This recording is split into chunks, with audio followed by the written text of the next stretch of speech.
Hola, bones. Continuem amb les recomanacions aquí Clos Montblanc i avui no podia faltar les neules, el tortell de reis, els torrons, la xocolata. Amb tot això us recomanem dues coses. Evidentment, el nostre verema tardana de garnatxa, que té 12 mesos de fusta. És un vi dolç, evidentment, però amb una mitja densitat. No són aquells vins dolços tan empalagosos, al contrari, és aquesta mitja densitat que dona la garnatxa, aquesta dolçor, que és fantàstica per aquest tipus de torrons, de neules, etc.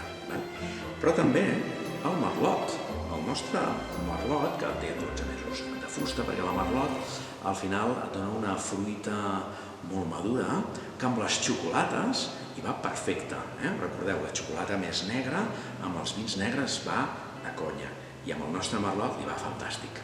Per tant, dues recomanacions pel final de festa. Gràcies.